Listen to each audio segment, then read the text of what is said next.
Hi, hello. Welcome to the Guiding Light waiting room. The preview for Guiding Light recently dropped, and, funnily enough, it gives us the tiniest bit of direction for where Changing Skies might go as an arc. Keyword, might. We're still left in the dark for a ton of things, but this makes Changing Skies such a fun arc to think and discuss things about. I think what happens in Guiding Light will be crucial for how the rest of Changing Skies goes. Just like my other videos on Changing Skies, I'm going to be trying to predict how this arc will play out with the smallest pieces of information. Of course, spoilers for the entirety of Changing Skies so far, including up to the preview for Guiding Light and the blurb of False Dawn. Let's get straight into things and start with some characters. I think that the easiest character to start with is Leafstar. We can pretty much take a solid guess at what'll happen to her in this arc. She's, of course, the current leader of StarClan. Well, technically. She was supposed to step down, but she kinda can't do that when the Moonpool is, well, not the Moonpool. Anyway, thanks to the Guiding Light preview, we know that she's traveling with Tawnypelt, Breezepelt, Frostdawn, SkyClan Frecklewish, not to be mistaken with ThunderClan Frecklewish, Brightheart, and Harrybrook. I'm hoping I didn't miss anyone. They successfully managed to travel to SkyClan, and they unsuccessfully managed to communicate with StarClan. Well, except for Leafstar, she may or may not have died in her sleep while traveling there, and may or may not have gone to StarClan, and may or may not have been told by StarClan that the Gorge may not hold the answers. Awesome. The Gorge is basically a waste of time for everyone but Leafstar, so why even bother visiting the Gorge in the first place? Well, because Leafstar wanted to see the Gorge one last time. She's on her last life. I think it's pretty safe to assume Leafstar won't be living to the end of this arc. In fact, I think there's a very good chance that she'll be dead by the end of this book. I don't really see Leafstar having a big role in this arc though. Well, that's not really fair to say. Her death will end up playing a big role in the plot, but I'll talk about that more later. Just know it'll have its consequences. Now, let's move on to Tawnypelt. I think we can pretty much get the gist of how Tawnypelt's POV will play out for the next two books. We already know that the trip to SkyClan is a total failure, so what happens from there? Well, if we take a look at the Guiding Light blurb, we discover nothing. All of that is basically answered in the preview. The Whispering Cave had no connection to StarClan. Okay, cool. What about the False Dawn blurb? We also discover nothing. Well, a different sort of nothing. Tawnypelt, burdened by old mistakes and new responsibilities, faces a challenge greater than any she has known. Guided only by fragile signs and fading hope, she sets out in search of the sight seen in dreams and prophecies that will replace the beloved Moonpool, but will finding it solve all of the clan's problems or create new ones? We discover nothing because it's way too vague. We don't know anything, except not really. This brings me to the prologue of Chasing Shadows. We actually may have gotten a glimpse of this sight in that prologue. As Cloudtail fought to summon his courage, he caught a faint glimmer at the very edge of his sight. Spinning around, he saw the walls of the cave had begun to give off a muted, pulsing light, a cold glow that made him think of... Catching at the faded ripples, he tried to remember what had happened, and why the glow in the cave wall had seemed so familiar. The moon! The radiance in the cave had made him think of the moon. So, Cloudtail's in some cave in his dream. Great. This probably means something since it had a whole prologue dedicated to it. We know that some site exists. We don't know what exactly. I mean, it's in a cave, but we don't know. This is likely the site that Tawnypelt is looking for in False Dawn. Anyway, it's a little hard to predict what could go on in Guiding Light and False Dawn when that's essentially all we have to go off of. I guess there's also that Warrior Clan stuff too. With the prologue of Guiding Light, it seems like they're setting up something there, likely with Tawnypelt's group since they're so close, but we can't really determine the extent of that. In fact, we can't even be sure if Tawnypelt will return to the lake at all during Guiding Light and False Dawn. Maybe she'll be out traveling for a while. This might allow for a certain cat to put some plans into action, but I'll touch on that in a bit. Moonpaw, another case of not really knowing anything beyond what we already know. Yay! Although, the Guiding Light preview definitely gave us some useful information to work with. Morningkit, Moonpaw, and Goldenpaw are all traveling together, and they have some really fun dynamics going on. They're kinda just doing stuff, there's not really any goal in mind. While Morningkit isn't the happiest with Goldenpaw around, she seems to tolerate him just enough. Besides, it gives her someone to poke fun at. And currently, Morningkit doesn't seem to be trying to kill either Moonpaw or Goldenpaw. Well, specifically Moonpaw. Of course, it's too early to say definitively, but I still think it's something to take note of. Oh, she's just being creepy, Moonpaw said, her mood lightening now that they were past the big thunder path. She likes to remind me how much easier it is to be alive when you're dead. Hey, Morningkit mewed. Quit making it sound stupid. Moonpaw felt a shove against her shoulder, and her body tensed, remembering the last time her sister had physically touched anything. But there was laughter in Morningkit's voice. Moonpaw found herself chuckling back. Here, Morningkit is being almost playful? There doesn't really seem to be any maliciousness in Morningkit here. It had been days since she'd heard her sister's voice, and it was a bit of a surprise to hear it when nothing much was happening.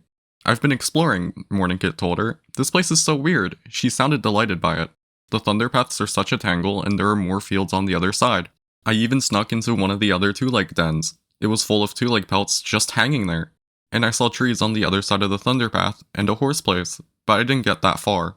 "It's alright for you," Moonpaw said lightly. "You're not really here. You don't have to dodge the monsters to cross the thunder path." There was a moment of silence, and Moonpaw wondered if Morningkit had returned just to tell her all about her exploration and then run off again. But after a moment, a small voice said, "Not really here."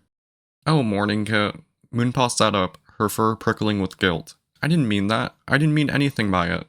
Here we have an instance of Morningkit enjoying herself. She's having fun exploring the area around her, except then she's reminded by Moonpaw she isn't alive. Morningkit seems genuinely hurt by this reminder, going silent for a bit. "Moonpaw, be careful," Morningkit suddenly said. A shiver ran down Moonpaw's back, and she sped up again. Around the corner, at first she didn't see Goldenpaw at all. Then she realized what she was seeing. A black box with a silver fence at one end, and a golden tabby blur inside it. "Let my sister go," Morningkit's voice yowled from somewhere down on the ground, "or you'll regret it." Here we have Morningkit warning Moonpaw. In the following scene, Moonpaw gets captured by a two-leg trap. Morningkit is very upset about this, even attempting to threaten a two-leg. This doesn't seem to work, and both Moonpaw and Goldenpaw are taken away. Everything after this is just kinda left in the air. We do know that Moonpaw and likely Morningkit make it back to the clans around the start of False Dawn because of False Dawn's blurb, but we don't know anything in between that. One important thing to note is, we don't know the status of Goldenpaw by False Dawn. He is not mentioned at all in the False Dawn blurb, so here's some options they could do with Goldenpaw. 1. He's somehow killed by Morningkit. If this was before the preview for Guiding Light, I would have been completely confident in this one. However, Morningkit doesn't seem too terribly bent on killing Goldenpaw, or at least not yet. 2. He's fine, nothing happens at all, and he's just chilling in ThunderClan with Moonpaw when they return. This is probably the most boring option, but it's still an option. 3. He decides to stay as a kitty pat after he and Moonpaw are taken by the two-leg. I personally think this is the most interesting option. It's a nice compromise between straight up killing Goldenpaw while also kicking him out of the narrative. It can also lead to an interesting scenario for Moonpaw. Moonpaw is still distrusted by her clanmates because of Morningkit, according to the False Dawn blurb. Well, Goldenpaw's disappearance would also heavily contribute to that. How could she possibly explain that Goldenpaw decided to become a kitty pet and that she came back to the clans alone?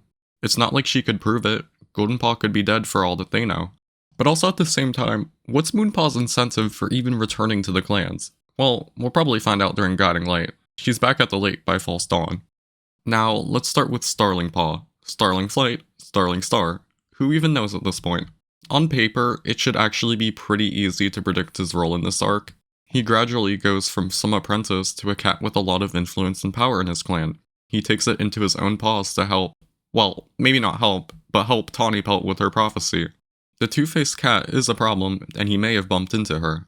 At the end of Chasing Shadows, he allows Moonpaw to exile herself, which is a good thing for him because he believes that Moonpaw is the two-faced cat. Mission success.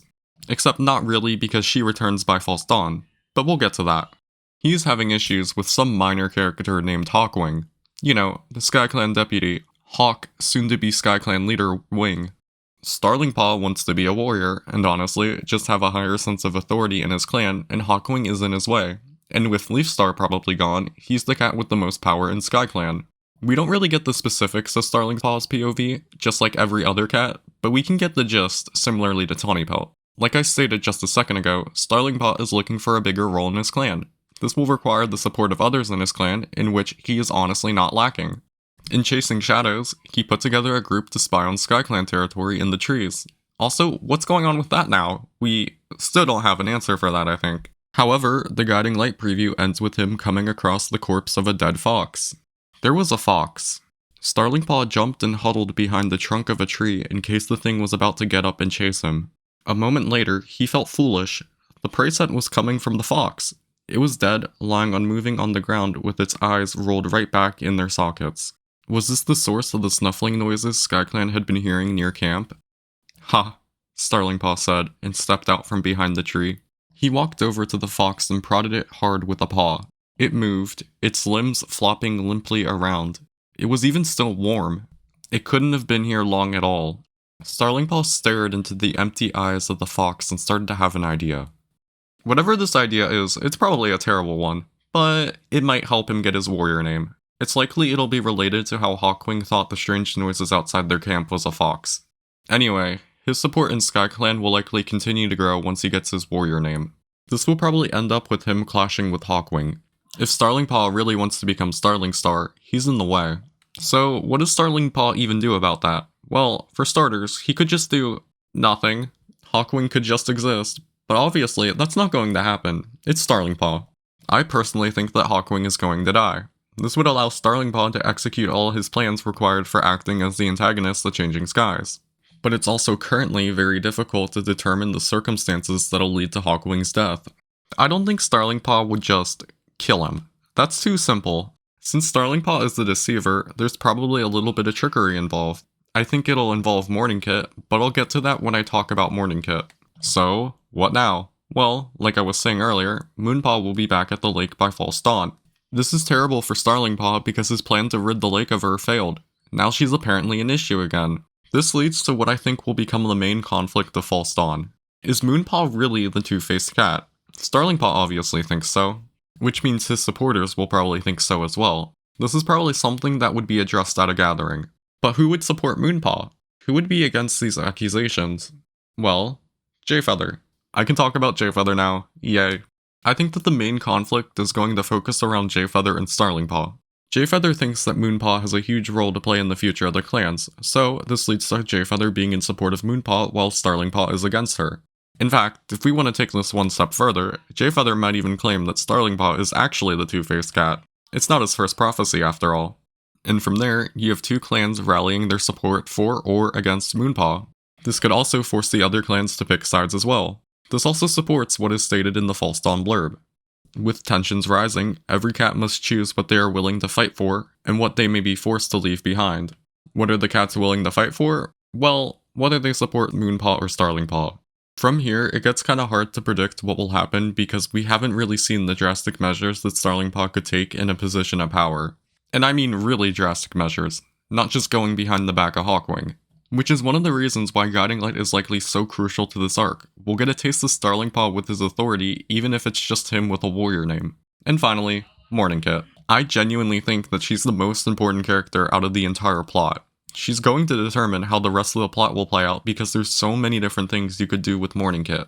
Guiding Light is going to be so crucial to gauge what Morningkit could possibly do in the second half of Changing Skies, because we have no idea. Currently, she could do anything. And she's one of the biggest reasons why we can't safely predict anything.